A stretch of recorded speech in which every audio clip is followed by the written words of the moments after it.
Yesterday was the 12th anniversary of the war in Afghanistan. Recent reporting by the New York Times claims that United States generals now quietly admit that they've given up on the only realistic plan for leaving Afghanistan in a sustainable condition after we're gone, which was basically to batter the Taliban into a peace deal. The reality is, on the ground, we just haven't delivered the blow that we need to coerce the Taliban into any kind of agreement that would hold up. So what happens now?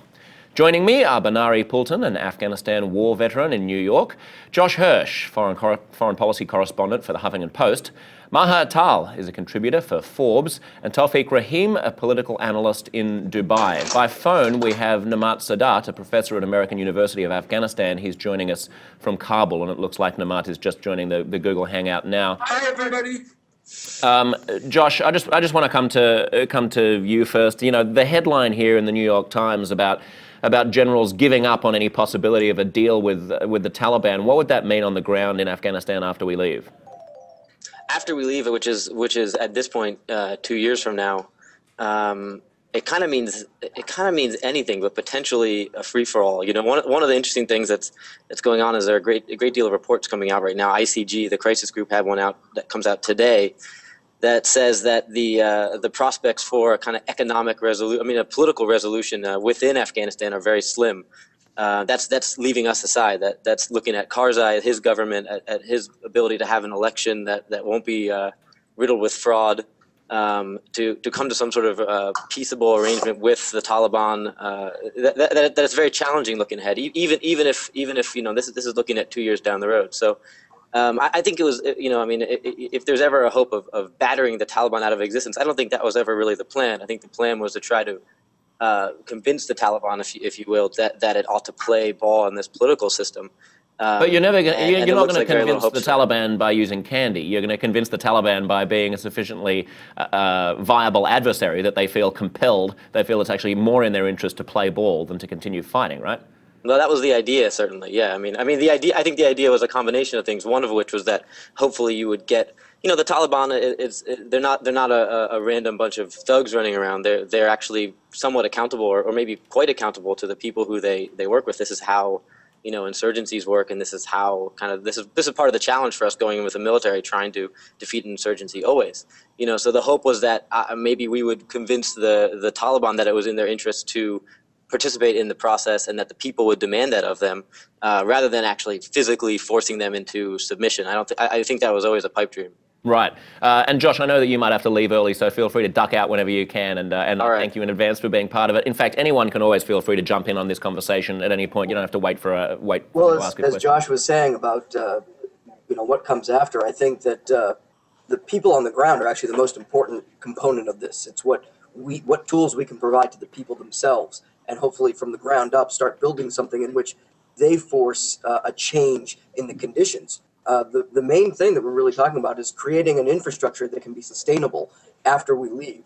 One of the things that I was involved with while I was in Afghanistan, we were part of Joint Sustainment Command Afghanistan, and one of the difficulties that we face and that we're trying to overcome is how do we continue with a responsible drawdown while leaving in place the tools that can be used after we're gone, but also ensure that things like educating the populace, educating the people, providing them with the tools that they need to continue on after we're gone, without someone else then coming in who's stronger and better and all of that coming in to just destroy whatever progress is being made. So I think that a lot has to do with providing the people themselves with the tools they need to also combat, what circumstances the Taliban might use to then impose the former regime. And if I could, the problem here with what Ben so honorably did, and so many people, is that in some way these two forces work against each other ultimately. Our desire to reinforce local institutions and schools on the ground and create structures that allow local governors and district governors and city governors to be empowered has been perceived by Karzai more or less as a threat. And a threat to undermining his government, which frankly we need him to have a strong government if they're going to combat the Taliban and sit down with the Taliban and be a real reasonable negotiator. So we see Karzai sort of working to empower himself and strengthen himself for the coming fight with the Taliban. But at the same time, he's pulling out all these governors who we've worked with in provinces like Helmand, who he fired recently, fired I think a dozen governors recently, undermining that other goal. So it's almost like this catch-22. I mean, it's very troubling. Namat, you hear? If I can jump in. Yeah, please do, Maha.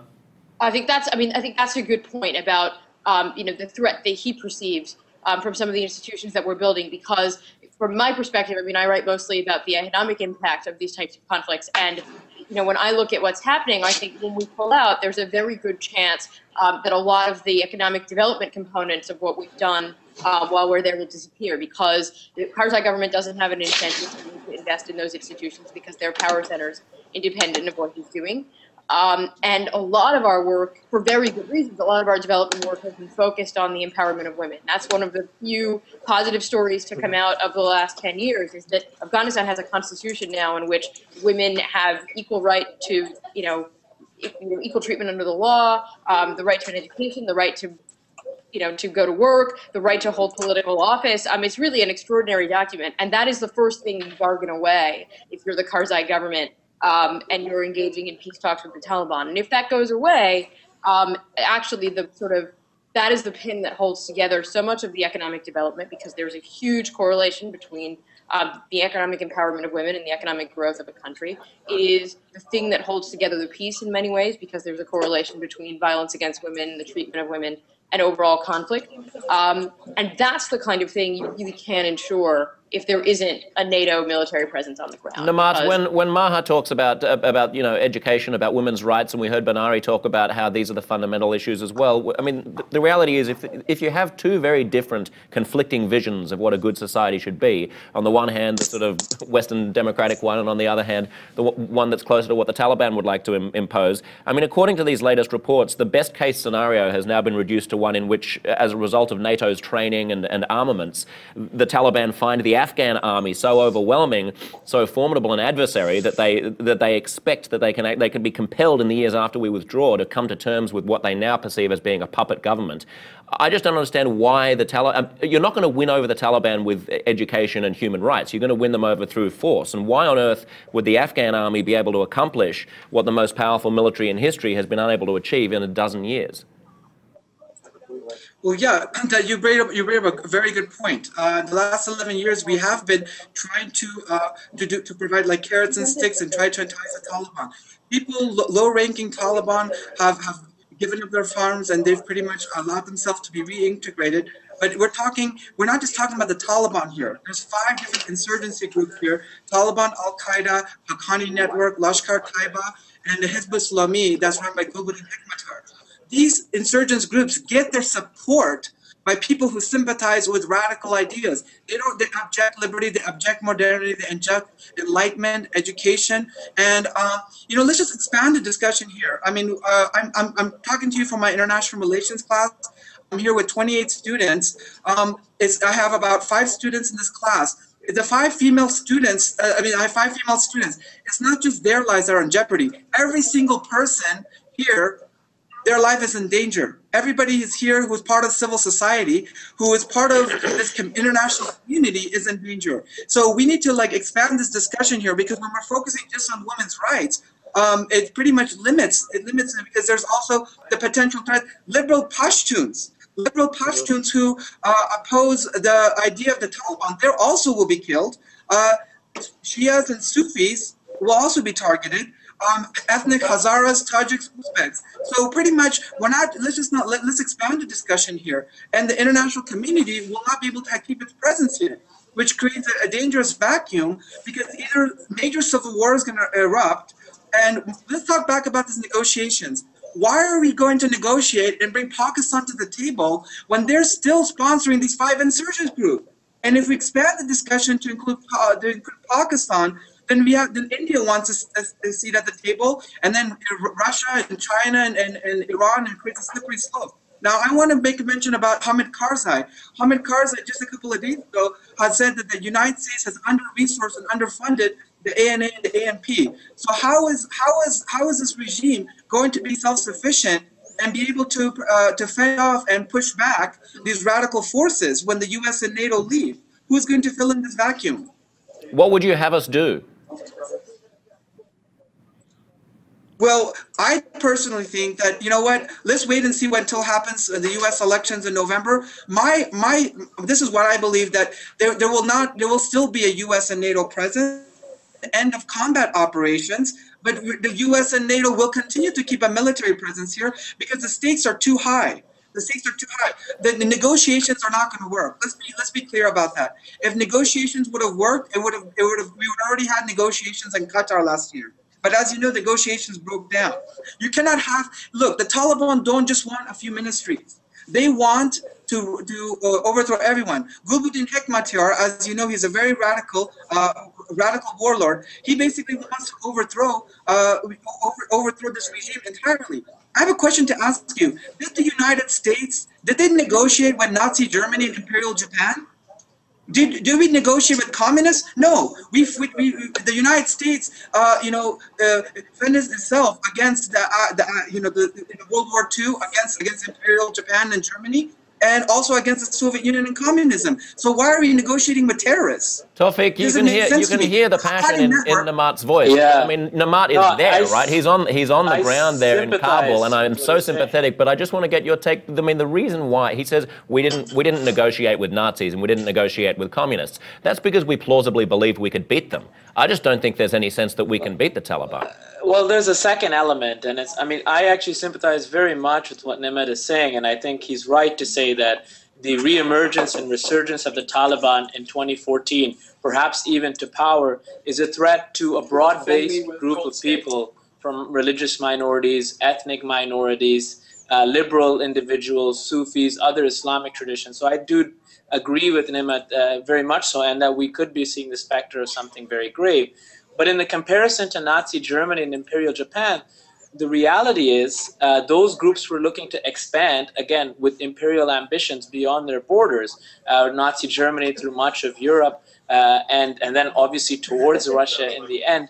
And don't forget, the United States did not get involved in World War II until they were hit really in Pearl Harbor. So I do think that's one thing to keep in mind. The other thing is that this war and deployment has been longer than any other in the 20th century for the United States. And the reality is that the U.S. is going to withdraw in 2014, is already starting and drawing down their forces, and that's going to happen.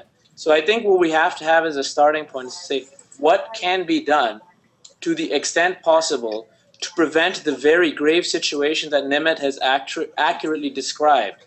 And I think that has to be a broad-based coalition outside of Afghanistan, including the Russians, including the Chinese, including the Indians, and the West, in strengthening, training, and resourcing the Afghan National Police and the Afghan National Army to the extent possible, having some type of negotiated détente facilitated by the Gulf and Pakistan with the Taliban, who are a reality, and the marginalization of other radical groups like the Haqqani Network, like Hekmatyar that were being mentioned earlier. I think that's the only kind of way forward. It's not a solution, but there's steps that can be taken to try and avert a complete. Josh, I just want to get you back in. I just want to get Josh back in because you're going to have to leave. Can I just hear your thoughts on that? I mean, basically, in terms of the ability for the Kabul government, for the Karzai government to actually sustain itself after we leave, presumably we can offer enough financial support so that it doesn't actually collapse. Presumably we can provide enough military support in terms of airstrikes from neighboring bases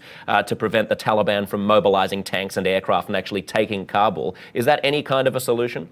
I'm actually, to be honest, I question even that. I mean, we're talking $4 billion was the estimate to run. I mean, every year, of American money to run just the military component of the Afghan government. I mean, I think the reality is that if you just look at what America is willing to do at this point with our economic situation, given the fact that it has been the longest war, that Americans are dying basically one every day in Afghanistan, I think the fatigue has set in and it reaches the highest levels and the lowest levels of this country and this government. So I actually think that that's a real limitation, and I think that what the last speaker was saying is really profound, actually, that in a way, because it illustrates the extent to which pure American goals kind of conflict with Afghanistan's best interest in some way. If the United States would love to see China marginalized in Afghanistan so that they don't have access to the mines. I would love to see Iran marginalized because, but at the same time, if we want to see some sort of settlement there that doesn't involve 100,000 troops, which frankly we already at 68, we're not going back to 100, and that didn't do it, frankly. If we want to see some sort of settlement, all these countries have to be involved, including the ones that we consider to be not so nice, and that's just the reality. They all have to be brought into some sort of negotiated settlement, and it has to be the start. It has to start there. I mean, you can look at what happened in Qatar last year and say it failed, but if you draw from that the lesson that there's no point in negotiating, then you leave yourself only the option of 100,000 troops forever. And I want to second what Josh is saying, in particular about the regional neighbors that we as Americans maybe aren't particularly fond of. That if we are not going to be able to do the kind of development work we've been doing, if we're worried about the security of our development people or our projects not being able to go forward, the next best hope that Afghanistan has, and maybe the best hope that a country like Afghanistan has for economic growth, is regional trade. South and Central Asia is absolutely pathetic where regional trade is concerned. Some of these countries trade with regional neighbors makes up, less than 10% of overall trade. One of the reasons for that is that two of the biggest countries in the region don't trade very much with each other. That's India and Pakistan. There's huge untapped potential there because they have so many political issues between them. And the other is that we, as the international community, are in the process of trying to get Iran out of the global economy. And how do you build a global trade network or regional trade network that includes Afghanistan that stretches from Central Asia to China if you don't have Iran in it? That's a problem that we're not actually tackling. There's a whole set of regional issues that we can't deal with because of the way our foreign policy is structured more broadly. And it's literally, by the way, it's literally a problem because we want India to be very involved in Afghanistan's economy. That's very important. But India is, don't forget, separated from Afghanistan by Pakistan, who they don't trade with. So the way that they get there, literally, this is a logistical reality, is through a port, Chabahar port in Iran, by sea, and then they go through roads that are built by Indians that connect to Iran. I mean, if you try to isolate Iran because that's American interest, you isolate Afghanistan. Okay, I don't want to get too bogged down in the geopolitics of that. I can see that Banari and Namat want to get in. Banari, just stand by for one sec. I just want to hear from Namat because he's there on the ground. Yeah, well, my students are all here, and let me just tell you about my students. They're directors of NGOs, they're public servants, they're bureaucrats. They have double or triple time more professional experience than I have, but they're here to get an honest education to complete their bachelor degrees. I can tell you that majority of my students are worried about 2014. All those little strategic crossroad networks, trade routes, any of those little fancy designs, projects, it doesn't really matter. Everyone is here is thinking about how do we get the hell out of here, okay? Because they've seen, these people grew up in civil war. They grew up in refugee camps. They grew up and saw their families dying, bloodshed, poverty, hunger. When the Taliban came here, it's like the people here, the masses resemble people from not like Nazi concentration camps. That's going to be a repetition. The U.S. and NATO have said to the world that we're withdrawing because we've been defeated. Defeat of global society is not acceptable.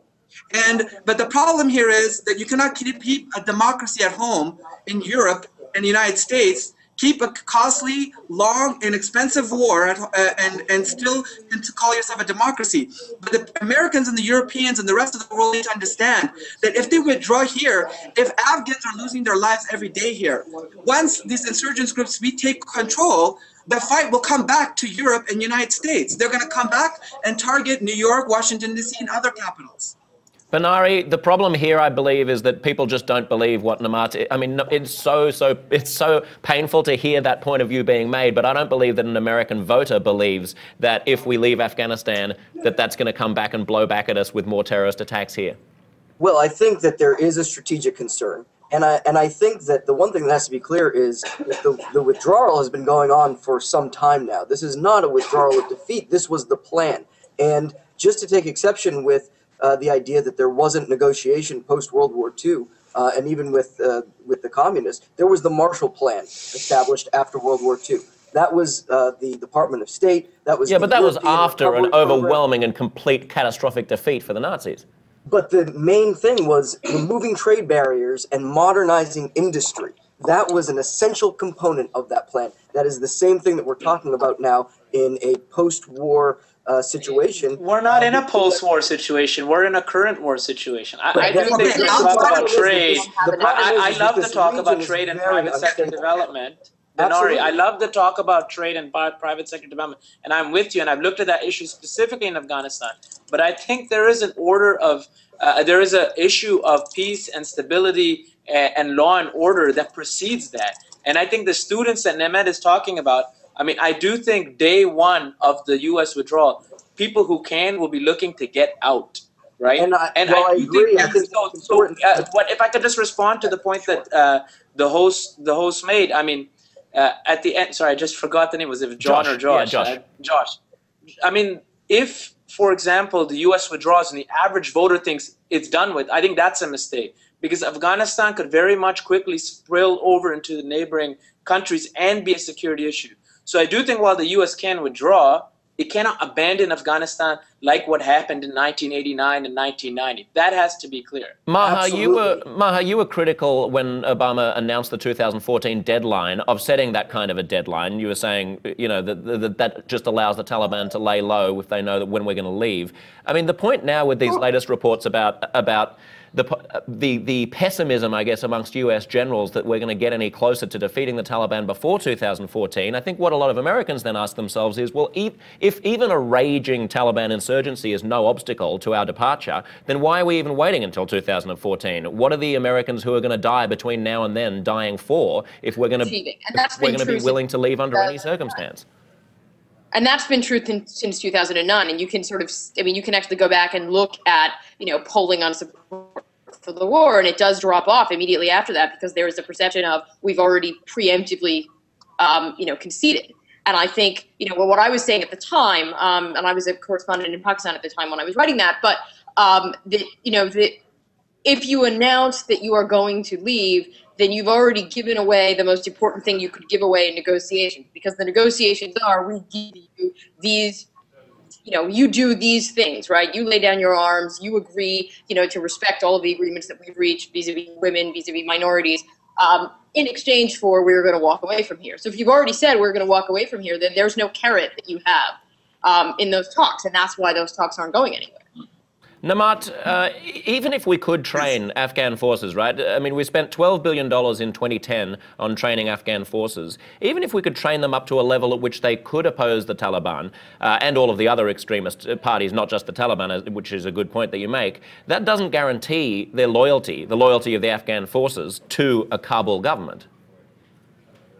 That's a very, very good question. As you know right now, I'm so glad that our counterpart mentioned that we are living in a conflict zone, because outside of this ivory tower that we call the American University of Afghanistan, it is a conflict zone. Every day we get intelligence reports about security threats and possible targets. This is a daily life for us. What a lot of my students who have families from the provinces, they tell me that they can't even go return back from the provinces where their native towns, because it's pretty much retaken back by the Taliban. 3/4 of this country is controlled by the Taliban as we speak. And many of these provinces are pretty much people, anybody who's associated with the West, if they've worked or gone to school and received a modern education, they will be killed and targeted. So pretty much those people there's no such thing as loyalty here. Afghans cannot be bought. They can only be temporarily rented. So I'm saying is, why are we trying to just go ahead and rent them out and take a chance? We should do something that's durable, so we can create this long-term stability in this country. And you know what? All these projects and all these small little allegiances that we make for the short term, it doesn't mean anything for the long term. Let's just talk about Afghan loyalty. Afghan Mujahideen were the ones who defeated communism. Afghans were the ones who actually helped the Americans and NATO to defeat Al-Qaeda and root out Al-Qaeda from Afghanistan. As you know, there's more members of Al-Qaeda in Pakistan than there is in Afghanistan. So Afghans are very loyal. We will continue to be loyal to the international community. But listen to this. We have to understand that if these Afghans, if their lives are in danger and Americans and the Europeans are leaving, of course they're going to switch sides. It's called self-preservation. I would do the same thing. My advice to you is actually forget the United States in some senses. So I'm not speaking in favor of U.S. policy right now, but as an Afghan, I would say right now, people may abandon you in the U.S., start looking to all your neighbors. Don't take a side. Be open to help that you can get from everybody to try and strengthen your government, the current government, against these rebel groups, against the Taliban. If that comes from Iran, if that comes from China, if that comes from Russia, I would say go take it. Because at the end of the day, the people who have the interests of Afghanistan at heart are Afghans like yourself and your students and others. And that's the hard truth. And that's where I would jump in and say, though, as well. Hang on, Namat. I just want Banari to just make a point. I'll come back to you in just a moment. Banari. And what I would say as well is that the long-term strategy has to begin with you and the people like you and the students who are there, and taking advantage of the opportunities that you have now to make sure that you don't let outside pressures decide, that it comes from within, that it is being able to take advantage, and that there are going to be people in the international community that are not abandoning. Namat, go ahead. I think we've learned the mistakes of the past. Yes. Yeah, but what I want to say is this. Okay, so I want to raise a point. So we should look to our neighbors. So you're telling us the Wahhabi Saudis, the Deobandi Pakistanis, and the ultra-conservative Shia Iranians should allow themselves to bring their troops to support Afghans? Do you think that will be acceptable to the Americans and the Europeans? I highly doubt that. Why don't we bring the Indian Javanons here? It's going to create a bigger mess. If the United States and NATO, which is the strongest economy, militarily, politically, on everything on the face of this earth in the history of mankind, if they cannot defeat a petty counterinsurgency in Afghanistan, how is our neighbors going to do that? Our neighbors are not looking in the best interest of Afghanistan. Our neighbors have continuously looked to loot Afghanistan, whether it was the destruction of the Buddhist statues, whether it was profiting from our bloodshed by selling, by selling human trafficking and selling weapons, and they will continue to do so by creating illegal activity to export mines and other industries. The Western and international community is the only community that respects the rule of law that will be acceptable to the Afghans. But regional neighbors have so much more to lose from instability in Afghanistan spilling outwards. I want to push back actually against this point that I think we take for granted, that there's going to be a global security threat from Afghanistan. I actually think now, if you look at the map of terrorism and militancy in South Asia, there are groups in Afghanistan that are really quite horrible, but they are a threat to Afghans, and they are a threat to the region.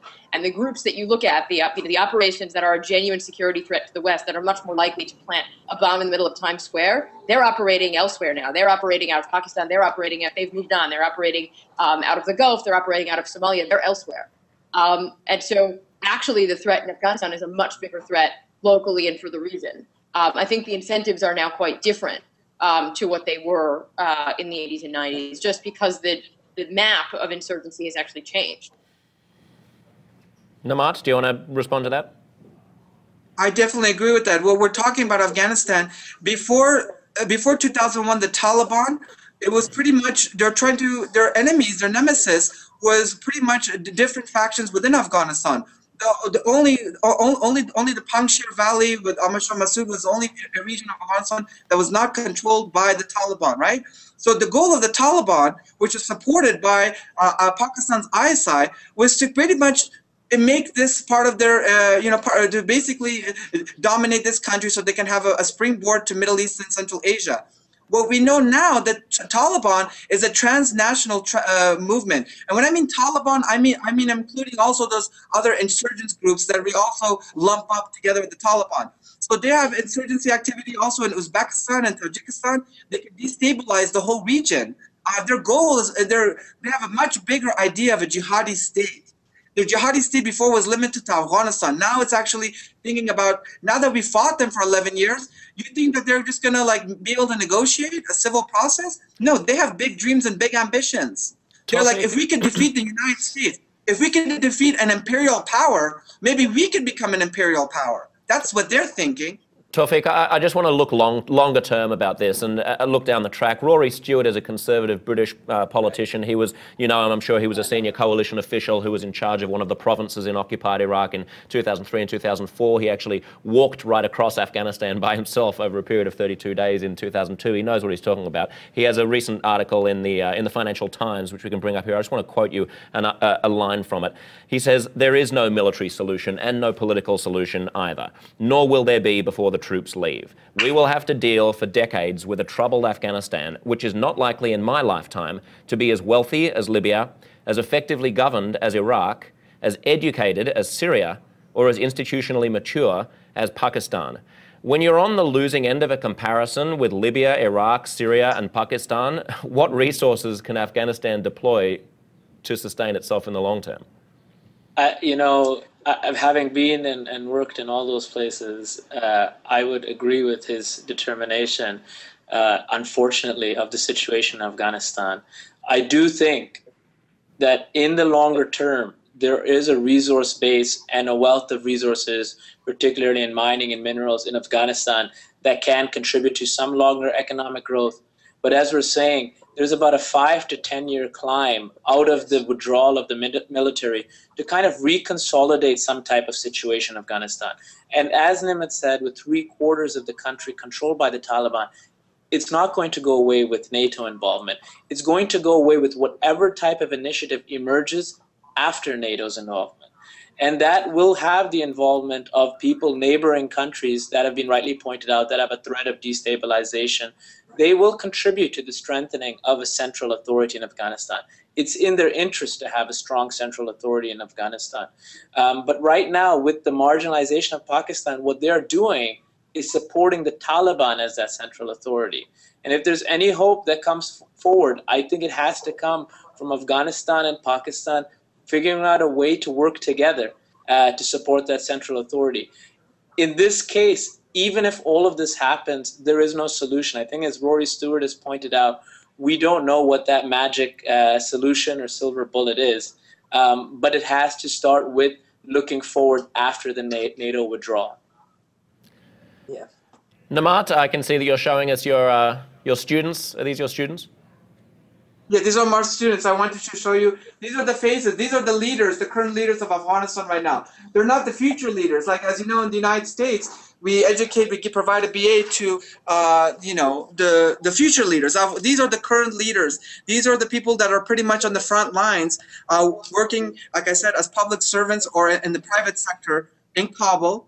So these people are here, and so, you know, they're here, and they basically they want some certainty and some clarity by the United States, NATO, and the international community, because they come to my office every day. Do you think our family should plan an exit strategy, or do you think we should stay here? That kind of a problem. If these people leave, then all bets are off, because these are the people who cooperated with us, and these people, if you betrayed these people as you did in 1989, because these people, it was their parents that you betrayed by abandoning them. The international community did, the United States especially. If you abandon them again, who knows what their fate will be. But Nimit, if I ask you, the betrayal is coming, if that's what we call it, it's coming. I might not like it, you may not like it, we wish it would have been different the last 5 to 10 years, but it's coming. I think politically, if we look, the withdrawal is happening. So if in that case, let me ask you, what do you propose? I mean, what can be done knowing that that betrayal is coming, or that withdrawal is coming, however you want to term it? Well, like I said, there is no long-term solution. There's no short-term solution to solving the problem with Afghanistan. I think it's a folly to basically put out a military timetable, and military timetables are, in my opinion, a ploy, because it clearly matches up with the election cycles, whether it's the 4-year election cycle or midterm election cycle. And so my concern is this: what about for the long term? The only solution here for the long term is pretty much we've had an investment in Afghanistan to bring Afghanistan back into the global community, you know, because Afghanistan was isolated and landlocked from the rest of the world. Now that Afghanistan has been plunged into globalization, and where we're trying to create a process here, the minute the US and NATO leave, or neighboring countries come in, or civil war disrupts, or radical Islamists come in, it's all a dangerous scenario. So the only thing that I would say is keep the status quo, and continue to help to put this country back on its feet. And in response to Rory Stewart, which I've met actually when I attended Harvard, he was at the Harvard Kennedy School. I beg to differ with him. Afghanistan is not Syria. Afghanistan is not Libya. Afghanistan is not any other country in the world. Afghanistan is Afghanistan. Afghanistan was never colonized by any imperial power. These people have pride. These people understand that they should be treated with respect. And we haven't actually cooperated with Afghans to provide them with the best governance. The international community has supported and fueled the drug trade and the corruption and the creation of a narco-mafia terror nexus. These students here Banari's been trying to jump in for a bit. Just very briefly, because I just want to give Maha the last word. And one thing I would just say about this, the coming withdrawal and the troops leaving, that doesn't necessarily mean that the international support goes away. And I think what we need to really focus on is that you in Afghanistan, working in education, working with the potential for increasing transportation, because transportation, affordable transportation is a huge economic issue in Afghanistan. To securely and safely transport these resources, that's a lot of what we're dealing with in economic issues. Making sure that there is security, stability, and that it's educated, and that people like you and people like your students do stay in Afghanistan, take control with international support. It doesn't necessarily mean that it's going to be on the ground within Afghanistan, but I think that it's a mistake to just assume that it's going to be an automatic betrayal in 2014 or whatever the date would be.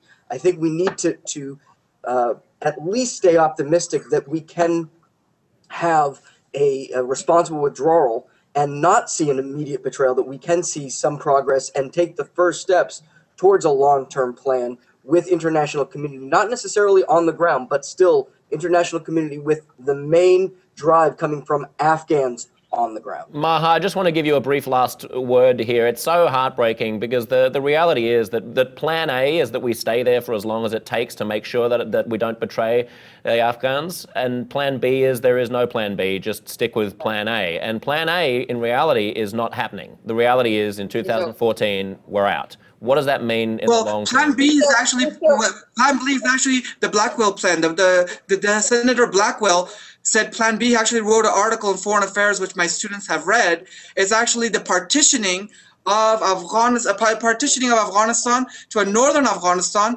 and pretty much carving out a state of Pashtunistan. That meaning pretty much saying that, you know what, this land dispute between Afghanistan and Pakistan, which this is the root and the source of the problem. Because that's interesting. When England, I do want to visit that. That's a subject for another segment, because we could spend an hour just discussing about the partition, and I'd love to have you back on. It's fantastic, but I just want to hear from Maha just to take us out. Okay, great. We'll talk about Plan B later. Yep. So, no, I mean, I think that's a good point. The map is important, and the way in which the Pashtun population straddles that border is a good topic to look at. But it is a long chat and a complicated one that would benefit from having a map on screen. But I wanted to say, I think the plan B is a couple of things. I think it is, like we were saying earlier, to ensure somehow that the development work and the civilian support is able to continue even after the military leaves. I don't think the focus on women is peripheral. I think that's part of the key of making the rest of it work. Mm-hmm. I think if you look at many countries that have come out of conflicts, that's been true. The country tracks with the women. But I also think we have to seriously rethink the way that we, as the United States, deal with neighbors, kind of irrespective of our individual foreign policy squabbles with them. I think, you probably, as far as we now are, in terms of sanctions with Iran, you can go back on that now, and the separate chat talk about the efficacy of that policy. But you can ask the Russians, the Chinese, the Indians, countries that still have relationships with Iran, to be conducting separately back-channel talks with them, trying to get them involved in regional trade. I think you have to double down on the trade piece of this equation if you're going to pull out more formal support. Thank you so much to all of you for being with us. Namat, and to all of your students, thanks so much for being with us from Afghanistan. I can't wait to talk to you again. Banari, thanks to Josh, who's no longer with us. Maha, apologies for your audio problems. It was a little bit hard to hear you sometimes, but thanks a lot. And Taufiq, great to speak to you again. Look forward to having you back on HuffPost Live. The conversation continues, obviously. Leave us your comments, and there are a bunch of resources in the resource world. You really should read some of those articles. They're fascinating.